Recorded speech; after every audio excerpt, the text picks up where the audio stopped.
Guys এখানে একটা ভাই কমেন্ট করছে 1 টাকা দামের আইডি 2 টাকা দামের পেন পারলে এই আইডিতে রিঅ্যাকশন দেন। ও ভাই সাব গাইস ভাইটা কিন্তু পুরো ফাটাফাটি একটা কমেন্ট করছে।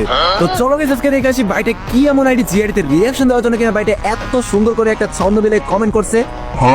তো গাইস তোমরা যারা যারা চাও যে আমি তোমাদের আইডিতে রিঅ্যাকশন দিব তারা অবশ্যই ভিডিওতে লাইক করে টিকটক আইডিটা ফলো করে দিবা এন্ড গাইস কমেন্ট বক্সে গিয়ে বাইটের মতো সুন্দর করে ছন্দ দিলে কমেন্ট করবা, তাহলে গাইস আমি নেক্সট ভিডিওতে তোমাদের আইডিতে রিঅ্যাকশন দিয়ে দিব। তো চলো গাইস আজকে দেখে আসি বাইটের কি এমন আইডি যে আইডিতে রিঅ্যাকশন দেওয়ার জন্য কিনা বাইটা এখানে কমেন্ট করছে। তো বেশি কথা বাড়ি ভিডিওটা আর বেশি করব না, দেরি চলো আইডিতে আমরা রিঅ্যাকশন দেওয়া শুরু করি। চল চল চল চল গাড়ি স্টার্ট কর। সো ফাইনালি কিন্তু গাইস আমরা এখানে দেখতে পারতেছো বাইরের আইডিটা আমরা কপি করে নিছি এন্ড গাইস ডমিট আইডিটা লিখে আমরা এখানে সার্চ দিয়ে দিছি। সাথে সাথে গাইস আমাদের সামনে একটা আইডি শো করতেছে এন্ড গাইস আইডিটার নামটা আমি বলতে পারতেছি না।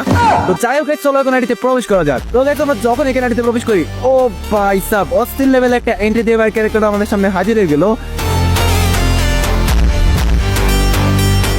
আমরা দেখতে পাচ্ছি এখানে আইডিটার লেভেল হলো 70 লেভেল। তাছাড়াও গাইস এই আইডির মধ্যে লাইক রয়েছে 3,46,000। মানে ভাই সিরিয়াসলি 70 লেভেলের আইডির মধ্যে 3,46,000 লাইক। তার সাথে গাইস তোমরা যদি এই আইডি ক্যারেক্টার ড্রেস আপের দিকে তাকাও, ও ভাই সাব বাইটা কিন্তু পুরো ফাটাফাটি এন্ড জোস একটা ড্রেস আপ হয়ে আছে। তো ফাইনালি কিন্তু গাইস আজকে আমরা দেখতেই পারলাম বাইটার আইডি যে আইডিতে রিঅ্যাকশন দেওয়ার জন্য কিনা বাইটা এত সুন্দর করে একটা কমেন্ট করছে।